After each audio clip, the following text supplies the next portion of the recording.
ईमानदारी से साम्राज्य का दिल जीत लिया। यह कहानी है रामू और उसकी ईमानदारी की, जो सीखता है कि मेहनत और ईमानदारी आपके जीवन का सबसे अहम हिस्सा बन जाता है।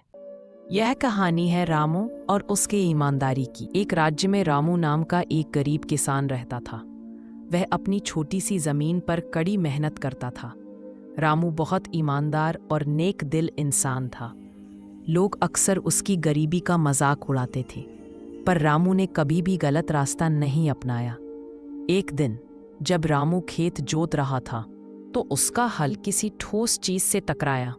उसने खुदाई की तो देखा कि वहां एक सोने के सिक्कों से भरा घड़ा दबा हुआ है। रामू की आंखें खुली रह गईं, क्योंकि इतने सारे सोने के सिक्के उसने पहले कभी नहीं देखे थे। वह जानता था कि इन सिक्कों से उसकी गरीबी दूर हो सकती है, लेकिन उसकी ईमानदारी ने उसे रोक दिया। रामू ने सोचा, यह जमीन राज्य की है, इसलिए यह खजाना भी राजा का होना चाहिए।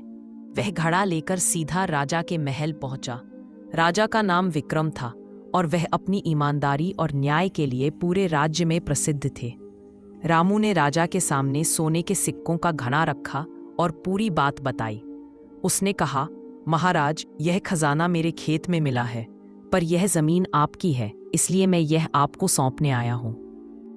राजा विक्रम रामू की ईमानदारी देखकर बहुत प्रभावित हुए। उन्होंने मुस्कुराकर रामू से पूछा, रामू, अगर तुम यह खजाना चुपचाप रख लेते तो किसी को पता नहीं चलता। तुमने ऐसा क्यों नहीं किया?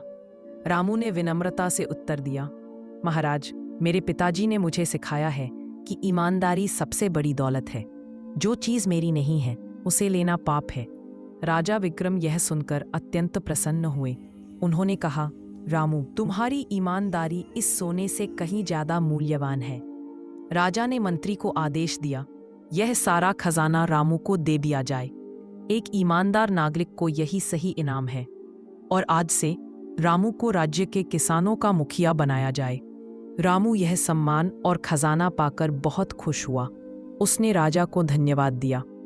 इस घटना के बाद पूरे राज्य में यह बात फैल गई कि गरीबी चाहे कितनी भी हो, ईमानदारी का मूल्य हमेशा सोने से बढ़कर होता है, और एक ईमानदार राजा हमेशा अपने नेक नागरिकों का सम्मान करता है। सीख, ईमानदारी सबसे बड़ी दौलत है और मेहनत का फल हमेशा मिलता है। यह कहानी हमें बताता है कि हमें ज्यादा लालच नहीं करना चाहिए। यह कहानी है रामू और उसके ईमानदारी की। गांव के पास हरी भरी वादियों में एक साधारण सा किसान रहता था, जिसका नाम था रामू। रामू का जीवन रोजमर्रा की तरह था। सुबह सवेरे उठकर खेतों में काम करना, हल चलाना, बीज बोना और फिर शाम को थककर घर लौटना। लेकिन रामू की एक खासियत थी, वह अपने काम से प्रेम करता था।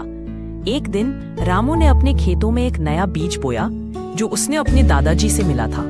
दादाजी ने कहा था कि ये कोई साधारण बीज नहीं, बल्कि एक जादुई बीज है, जो केवल तभी फसल देता है जब किसान सच्चे दिल से मेहनत करे। रामू ने सोचा कि यह बस एक कहानी है, लेकिन उसने फिर भी उस बीज को बो दिया। जैसे जैसे समय बीतता गया, बाकी किसानों के खेतों में फसलें उगने लगी, लेकिन रामू के खेत में कुछ नहीं उग रहा था। लोग रामू का मजाक उड़ाने लगे, उसे सपना देखने वाला किसान कहने लगे। रामू निराश हो गया, लेकिन उसने हार नहीं मानी। वह रोज उस खाली खेत में जाता, उसकी देखभाल करता और उसे पानी देता। एक सुबह जब रामू निराश होकर अपने खेत की ओर जा रहा था, उसने देखा कि एक छोटी सी हरी पत्ती उग रही है। रामू की खुशी का ठिकाना न रहा। उसने उस पत्ती की देखभाल की, उसे पानी दिया और धीरे धीरे वह पत्ती एक बड़े पौधे में बदल गई।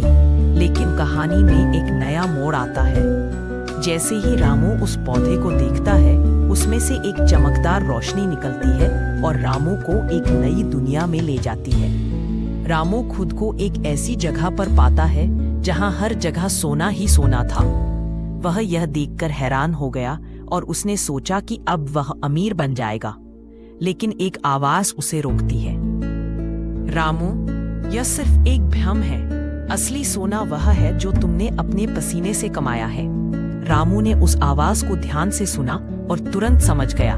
वह वापस अपनी दुनिया में लौट आया और उसने देखा कि उसके खेत में अब सोने की नहीं, बल्कि एक बड़े और मीठे तरबूज की फसल उग रही है। रामू ने उस तरबूज को तोड़कर अपने गांव के लोगों को खिलाया।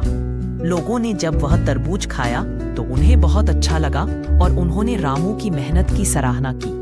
रामू ने समझा कि असली धन सोना चांदी नहीं, बल्कि मेहनत, ईमानदारी और दूसरों की मदद करने का भाव है। इस कहानी से हमें यह सीख मिलती है कि जीवन में सफलता पाने के लिए मेहनत और ईमानदारी सबसे जरूरी है।